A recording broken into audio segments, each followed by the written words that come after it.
Next जो हमें topic पढ़ना है जनपद ध्वन सीरीज़ में ही, वो है कॉन्सेप्ट ऑफ प्रिवेंशन, जैसे कि यहाँ पे मार्क्ड है concept of prevention, modes of intervention, risk factors, incidents and prevalence. ठीक है, अभी तक जो हम टॉपिक्स कर चुके हैं वो यहाँ तक हम टॉपिक्स कवर कर चुके हैं और इन सब के लिंक्स आपको डिस्क्रिप्शन में नीचे मिल जाएंगे। Before starting this topic I would recommend you all कि आप जाके पहले ये सारे टॉपिक्स अच्छे से एक बार देख लें। ठीक है, so now let's start the topic concept of prevention. हम पढ़ेंगे कि मोड्स ऑफ इंटरवेंशन क्या होते हैं और मैं आपको याद करा दूं कि ये पहले हम पढ़ चुके हैं कहाँ, तो लेट मी शो यू। जैसे कि हमने यहाँ पर पढ़ा था ना लेवल्स ऑफ प्रिवेंशन और मोड्स ऑफ इंटरवेंशन, अब इसी को ही हमें आगे पढ़ना है जो कि है मोड्स ऑफ इंटरवेंशन। तो जैसे कि वहाँ पर आया था ना हेल्थ प्रमोशन, लास्ट वीडियो अगर आप वॉच करेंगे तो उसमें आया हुआ है हेल्थ प्रमोशन, मैंने आपको बताया इसी टेबल के अंदर, और specific protection, early diagnosis, treatment, disability limitation, rehabilitation, है ना। सो ये टर्म्स अब हम इसके अंदर और डीप में पढ़ेंगे कि इसका मतलब क्या है। जैसे कि पहला टर्म था intervention is an attempt to interrupt the disease development. Intervention का बेसिकली मतलब क्या होता है कि हमें जो भी वो डिसीज़ का डेवलपमेंट चल रहा है उसमें हमें इंटरवीन करना। ठीक है, वो प्रोसेस आगे की तरफ बढ़ता जा रहा है तो उसमें हमें घुसना और उसको रोकना। ठीक है, intervention is an attempt to interrupt the disease development. तो there are 5 modes of interruption, तो आप 5 तरीके से उसे इंटरवीन कर सकते हैं। ठीक है, इंटरवेंशन। तो पहला होता है हेल्थ प्रमोशन। हेल्थ प्रमोशन का मतलब क्या है? It is a process of using general measures. इसमें हम क्या करते हैं, जनरल मेजर्स को यूज़ करते हैं to prevent disease by improving health. ठीक है, हेल्थ प्रमोशन क्या होता है? ये एक प्रोसेस है, it is a process of using general measures. इसमें हम जनरल मेजर्स यूज़ करते हैं to prevent disease by improving health. ठीक है, जैसे कि अब किसी को फीवर होने की आशंका है, ठीक है, अभी फीवर होने वाला है, तो उसमें हम हेल्थ एजुकेशन दे सकते हैं। हम उसे बता सकते हैं कि अपना हाइजीन मेंटेन करके रखो, अच्छा खाना खाओ, ठीक है, अपना लाइफस्टाइल मेंटेन रखो। इन्वायरमेंटल मॉडिफिकेशन करने के लिए बोल सकते हैं कि साफ़ पानी पियो, ठीक है, पानी को उबाल कर पियो, ठीक है, और साफ़ लैट्रिन्स यूज़ करो, सैनिटरी लैट्रिन्स यूज़ करो, और प्रॉपर हाउसिंग में रहो। ठीक है, और न्यूट्रिशनल इंटरवेंशन के लिए बोल सकते हैं कि जैसे कि चाइल्ड फीडिंग प्रोग्राम्स, हो सकता है उसको मैल न्यूट्रिशन की वजह से फीवर का एपिसोड आ रहा हो, इट कैन बी पॉसिबल, तो चाइल्ड फीडिंग प्रोग्राम्स के बारे में बता सकते हैं। फूड फोर्टिफिकेशन के बारे में बता सकते हैं, उसको न्यूट्रिशन की एजुकेशन दे सकते हैं कि आप ये न्यूट्रिशन ले सकते हैं, हो सकता है आप में B12 की कमी है, जो भी है उसको बताना है। ठीक है, जैसे कि कोई पेशेंट अनीमिक है तो उसे हमें B12 और अदर सप्लीमेंट्स के बारे में, आयरन की सप्लीमेंट्स, इन सब के बारे में बताना है। ठीक है, तो न्यूट्रिशन की एजुकेशन देनी है। लाइफस्टाइल मॉडिफिकेशन के लिए बोल सकते हैं, उसे बोल सकते हैं योगा करिए, एक्सरसाइज करिए। ठीक है, sex education, family planning, care in pregnancy and lactation. तो ये सारे मेजर्स जो है ये हेल्थ प्रमोशन में आते हैं। जैसे कि जो ये लास्ट वाले हैं ये यूजुअली फैमिली प्लानिंग के टाइम पे काम आते हैं, जो ये है ये जनरल हेल्थ मेजर के टाइम पे काम आते हैं। ठीक है, तो ये सारी चीज़ें हमें देखनी है। This is called health promotion, जो कि हम करते हैं इनिशियल स्टेजेस में। ठीक है, जैसे कि हमने इस टेबल में देखा था, जो प्राइमरी प्रिवेंशन हम कर रहे थे, जो हम हेल्थ प्रमोशन और स्पेसिफिक प्रोटेक्शन दे रहे थे, वो हम प्री पैथोजेनेसिस फेज में दे रहे थे। ठीक है, ये आपको तब अच्छे से समझ आएगा, ये पूरा टेबल आपको तब अच्छे से समझ आएगा जब आपने हमारी video natural history of disease की देख रखी होगी, जिसका लिंक की डिस्क्रिप्शन में है। अगर आपने नहीं देखी है तो प्लीज़ आप देखिए, क्योंकि ये इंटरलिंक्ड है टॉपिक्स। ठीक है, सो प्राइमरी प्रिवेंशन के अंडर 2 आते हैं, health promotion and specific protection. So health promotion का मतलब क्या होता है वो अभी मैंने आपको समझा दिया है। ठीक है, थ्रू वेरियस मेजर्स, जैसे कि health education, environmental modification, nutritional interventions, lifestyle modification, sex education, family planning, care in pregnancy and lactation etcetera. बहुत जनरल मेजर्स हैं, आप लिख सकते हैं कोई भी 5 अपनी तरफ से। ठीक है, फिर आता है स्पेसिफिक प्रोटेक्शन। ठीक है, जो कि, और ये दोनों ही जो चीज़ें हैं ये हम कब देते हैं? प्री पैथोजेनेसिस फेज में। ठीक है, जैसे कि टेबल में मैंने आपको दिखाया। सो स्पेसिफिक प्रोटेक्शन में क्या आता है? It includes the specific measures, इसमें हम स्पेसिफिक मेजर्स देते हैं। ठीक है, जैसे कि इम्यूनाइजेशन। ठीक है, अब हमें पता है कि पोलियो हो सकता है बच्चे को, तो हम उसमें इम्यूनाइजेशन पहले ही बच्चे को टीका लगा देते हैं।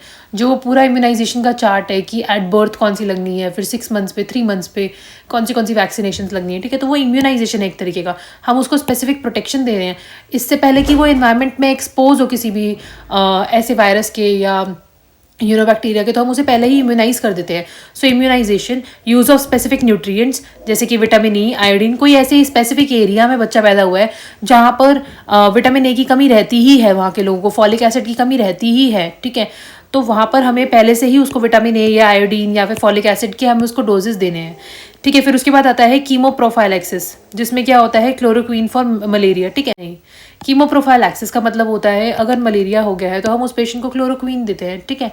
फिर प्रिवेंशन ऑफ स्पेसिफिक, मतलब कि किसी भी तरीके से थ्रू मेडिसिन पेशेंट को ट्रीट करना, इम्यूनाइज करना। उसके बाद आता है प्रिवेंशन ऑफ स्पेसिफिक इन्फेक्शन, ठीक है। जैसे कि हम कोई सर्जरी कर रहे हैं तो वहाँ पे चांसेस रहते हैं कि सेप्टिक हो सकता है, तो इसलिए उस पेशेंट को हम एंटीबायोटिक्स पे रखते हैं। कॉन्डम्स फॉर HIV, ठीक है। अगर कोई HIV का पेशेंट है और वो फिजिकल इंटीमेसी में इन्वॉल्व है तो हम उसको सजेस्ट करते हैं कि वो कॉन्डम्स यूज़ करे ताकि वो आगे स्प्रेड ना हो, ठीक है। ऐसे ही प्रोटेक्शन अगेंस्ट हेल्थ हजार्ड्स, तो जैसे कि helmet and traffic signals for accidents, mask for infection. अब कोई भी फिजिकल प्रोटेक्शन के लिए, जैसे कि प्रोटेक्शन अगेंस्ट हेल्थ हजार्ड, जैसे कि हेलमेट या फिर ट्रैफिक सिग्नल्स हम बोलते हैं लोगों को फॉलो करने के लिए ताकि उनका एक्सीडेंट अवॉइड किया जा सके, ठीक है। इन्फेक्शन वाले एरिया में या फिर किसी भी हॉस्पिटल में एंटर कर रहे हैं तो उन्हें बोलते हैं मास्क पहन के रखना चाहिए उन्हें, ठीक है। और ईयर प्लग, अगर नॉइजी एरिया में जा रहे हो तो ईयर प्लग लगा के रखिए, ठीक है। तो ये जो है ये स्पेसिफिक मेजर्स हैं, स्पेसिफिक चीज़ों के लिए स्पेसिफिक मेजर्स, ठीक है। हॉस्पिटल में जा रहे हैं तो मास्क पहनना है इन्फेक्शन से बचने के लिए, ठीक है। मलेरिया है तो क्लोरोक्वीन लेनी है। न्यूट्रिएंट, अगर कोई ऐसी जगह है जहाँ पे मैल न्यूट्रिशन है तो वहाँ पे स्पेसिफिक न्यूट्रिएंट लेना है। विटामिन ए की कमी है तो विटामिन ए लेना है, आयोडीन की कमी तो आयोडीन लेना है, ठीक है। और नेक्स्ट क्या है, अवॉइडेंस ऑफ एलर्जेंस, कार्सिनोजेंस, ठीक है। जितना हो सके उतना एलर्जेंस को अवॉइड करना है। Control the environmental hazards, air pollution, radiation, जितना हो सके इन चीज़ों को कंट्रोल करना है। Control and safety of food, drugs and cosmetics, ठीक है। अब ये क्या कहने का मतलब है इनका कि specific protection for specific things, ठीक है। इसमें से भी आप कोई भी 5 याद कर सकते हैं। नेक्स्ट आता है अर्ली डायग्नोसिस एंड ट्रीटमेंट। तो अर्ली डायग्नोसिस एंड ट्रीटमेंट किसमें बताया गया है, early diagnosis and treatment is a part of pathogenesis phase, ठीक है। पैथोजेनेसिस फेज में भी जो अर्ली पैथोजेनेसिस फेज होता है ना, उसमें आता है अर्ली डायग्नोसिस एंड ट्रीटमेंट, ठीक है। So if you are asked about intervention, ठीक है, मोड्स ऑफ इंटरवेंशन, तो आप अपनी लैंग्वेज में भी एक्सप्लेन करके लिख सकते हैं, ठीक है, कि प्री पैथोजेनेसिस फेज में 2 चीज़ें आती हैं इंटरवेंशन के नाम पे, that is health promotion and specific protection, ठीक है। उसी तरीके से पैथोजेनेसिस फेज में भी अर्ली पैथोजेनेसिस फेज जो होती है उसमें अर्ली डायग्नोसिस एंड ट्रीटमेंट आता है, ठीक है। तो उसमें क्या बताया गया है कि अगर हम early diagnosis is conducted by screening of susceptible groups. Early diagnosis कैसे होती है, जब हमें पता होता है कि इस एरिया में ये बीमारी होने के चांसेस हैं तो वहाँ पर हम पहले ही डायग्नोस कर लेते हैं बाय स्क्रीनिंग, ठीक है। वहाँ पर हम पहले ही टेस्टिंग वगैरह कर लेते हैं उस ग्रुप के। Example, malnutrition, weight and height assessment, ठीक है। जैसे कि हम किसी गांव में गए जहाँ पे बच्चे बहुत पतले दुबले हैं, क्वाशोरकर है, किसी को कुछ है, तो हम वहाँ पर हमें सस्पेक्ट होता है कि हो सकता है यहाँ पे मैल न्यूट्रिशन हो, तो हम उसका वेट हाइट मेजर करते हैं बच्चों का, ठीक है। ऐसी बहुत NGOs हैं जो कि काम कर रही हैं फिलहाल STDs पे और HIV, एड्स, ऐसे पेशेंट्स पे, ठीक है। तो वो लोगों का काम क्या होता है, ऐसे ग्रुप्स को डिटेक्ट करना जहाँ पर ये कॉमन चीज़ें हों, ठीक है। तो वहाँ पर कॉन्टैक्ट ट्रेसिंग करना, क्लस्टर टेस्टिंग करना कि किन लोगों को है, फिर उनको प्रोटोकॉल समझाना, उनको अवेयर करना इन चीज़ों के बारे में, ठीक है। डायबिटीज़ मेलाइटस, तो उसमें ब्लड यूरिन शुगर टेस्टिंग करना, ठीक है। अगर आपको पता है कि किसी पेशेंट में DM के सिम्टम्स हैं या फिर उसको फ्रीक्वेंट यूरिनेशन है, ठीक है, फ्रीक्वेंट उसे थर्स्ट लगती है, तो ये जो जितने भी सिम्टम्स है अगर उसको लग रहा है आपको कि अगर वो आपको बता रहा है कि उसे है, तो आप उसे यूरिन या ब्लड शुगर टेस्टिंग के लिए भेज सकते हैं। फिर ऐसे ही हाइपरटेंशन के लिए, कैंसर सर्विक्स हो तो पैप स्मीयर के लिए बोलते हैं, CA ब्रेस्ट हो तो सेल्फ एग्जामिनेशन, मैमोग्राफी का एग्जाम्पल जैसे कि मैंने पहले भी दिया था, ठीक है। तो ये सब चीज़ें आपको करनी चाहिए। तो यही है कि अर्ली डायग्नोसिस का मतलब क्या है कि अर्ली डायग्नोसिस कैसे होगा, वो तब होगा जब हम स्क्रीनिंग करेंगे। तो स्क्रीनिंग के आपको 2-3 एग्जांपल दे देने हैं, ठीक है, कि CA ब्रेस्ट है तो सेल्फ एग्जामिनेशन कर सकते हैं, मैमोग्राफी कर सकते हैं, हाइपरटेंशन है तो BP रिकॉर्डिंग कर सकते हैं, और कैंसर सर्विक्स है तो पैप स्मीयर कर सकते हैं। Very common examples, okay.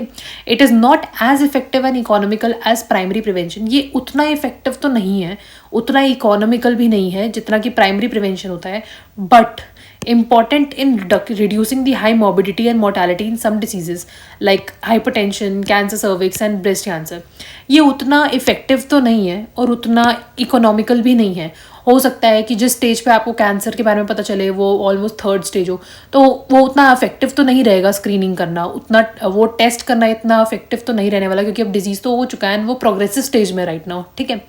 पर हाँ, कुछ हेल्प ज़रूर मिल सकती है, ठीक है, और उतना इकोनॉमिकल भी नहीं होगा। जो पैप स्मीयर वगैरह टेस्ट होते हैं वो थोड़े हाई कॉस्ट वाले टेस्ट होते हैं, ठीक है।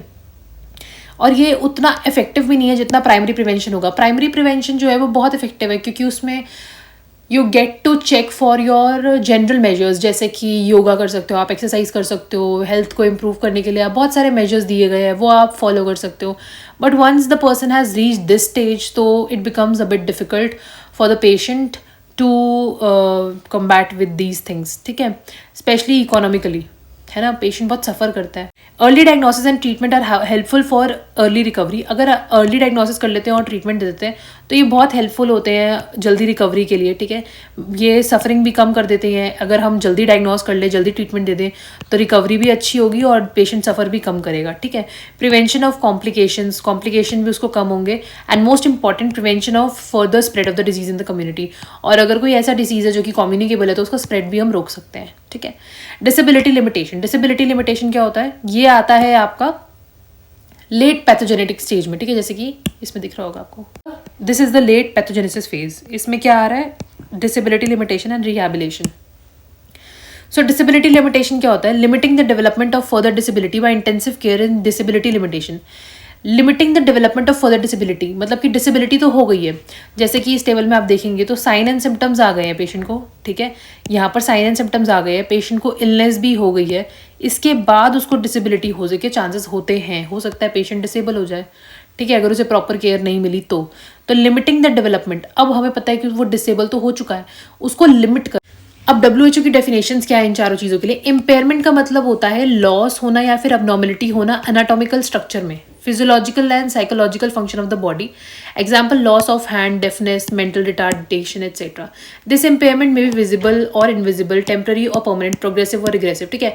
इम्पेयरमेंट का मतलब क्या होता है कि हो सकता है उसका हाथ कट जाए, ठीक है, हो सकता है वो सुनना कम कर दे, ठीक है, ये होता है इम्पेयरमेंट। डिसेबिलिटी का मतलब होता है कि वो कोई काम ही नहीं कर पा रहा है, नॉर्मल एक्टिविटी वो कर ही नहीं पा रहा है, ठीक है। डिसेबिलिटी लिमिटेशन का मतलब ये हुआ कि फॉर एग्जांपल अगर किसी का एक्सीडेंट हो जाता है और उसको हाथ पे बहुत गहरी चोट आती है एंड डॉक्टर बोलता है कि हमें इसको काटना पड़ेगा, तो we should go for the surgery. हमें उसकी डिसेबिलिटी को लिमिट करना पड़ेगा वहाँ पर। अगर हम उसका हाथ नहीं काटेंगे तो कल को वो सेप्टिक हो सकता है और वो हो सकता है कोई काम करने लायक भी ना रहे। तो ऐसी स्टेज जहाँ पर there is abnormality of the anatomical structure, कि उसका जैसे हाथ काटा जा रहा है, दैट इज ओके, क्योंकि अभी भी बॉडी फंक्शन तो कर रही है, ठीक है।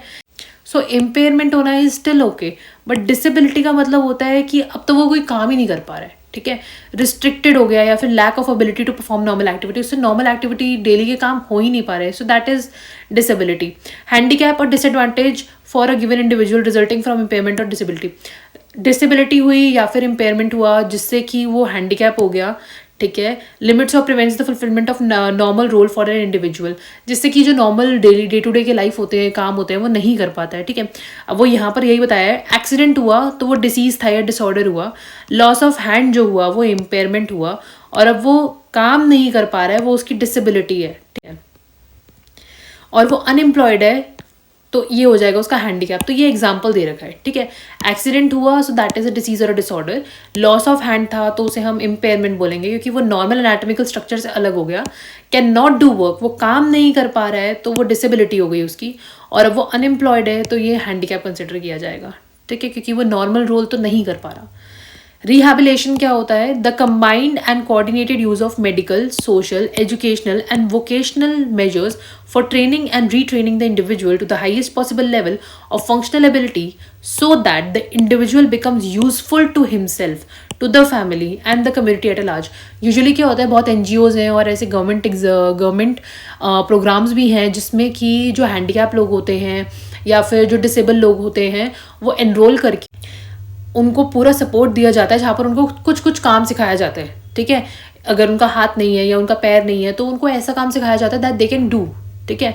So this is the medical, social और एजुकेशनल एंड वोकेशनल मेजर्स, ऐसी ट्रेनिंग दी जाती है, ठीक है, जितना वो पॉसिबल, जितने भी पॉसिबल लेवल पर उनको ट्रेनिंग दी जा सके उतना दिया जाता है, ताकि वो थोड़े से एबल हो जाए कि वो अपने काम आ सके, अपनी फैमिली के काम आ सके, कम्युनिटी के काम आ सके, ठीक है। जैसे कि यहाँ पर एक ब्लाइंड स्कूल है, दिल्ली में भी एक ब्लाइंड स्कूल है जहाँ पर कैंडल्स बनाना सिखाते हैं डिसेबल लोगों को, ठीक है।